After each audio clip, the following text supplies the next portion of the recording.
ढाई साल बाद भी पूरी दुनिया कोविड-19 से उबर नहीं पाई है।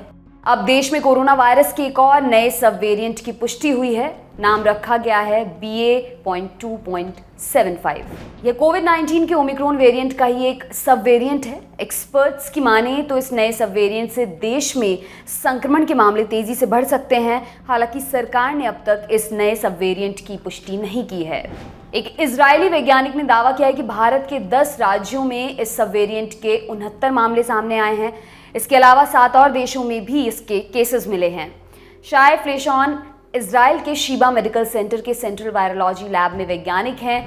उन्होंने 3 जुलाई को BA.2.75 वेरिएंट को लेकर कई ट्वीट किए।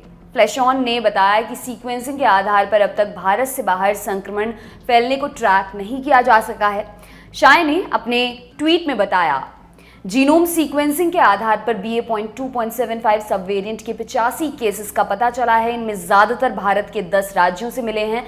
इनमें दिल्ली में 1, हरियाणा में 6, हिमाचल प्रदेश में 3, जम्मू में 1, कर्नाटक में 10, मध्य प्रदेश में 5, महाराष्ट्र में 27, तेलंगाना में 2, उत्तर प्रदेश में 1, पश्चिम बंगाल में 13 केसेस मिले हैं। इसके अलावा 7 और देशों में इसके केसेस मिले हैं। अब सवाल ये उठ रहा है कि क्या इस सब वेरिएंट के कारण कोविड की कोई अगली लहर आएगी।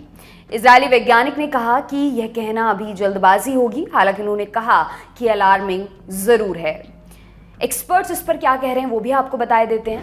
केंद्रीय स्वास्थ्य मंत्रालय ने अब तक इस नए सब वेरिएंट को लेकर कोई जानकारी नहीं दी है। ICMR के सीनियर वैज्ञानिक डॉक्टर समीरन पांडा ने आज तक से कहा, अभी पैनिक बटन दबाना जल्दबाजी होगी। नए वेरिएंट का मिलना सामान्य नहीं है। जैसे जैसे वायरस का असर कम होगा तो बदलाव भी संभव है। म्यूटेशन होता रहेगा, इसे लेकर चिंता नहीं करनी चाहिए। इकोनॉमिक टाइम्स ने इस पर ऑक्सफोर्ड यूनिवर्सिटी के वायरोलॉजिस्ट डॉक्टर शाहिद जमील से बात की। डॉक्टर जमील भारत में कोविड पर रिसर्च और जीनोम सीक्वेंसिंग के लिए गठित इंसाकॉक के भी सदस्य थे।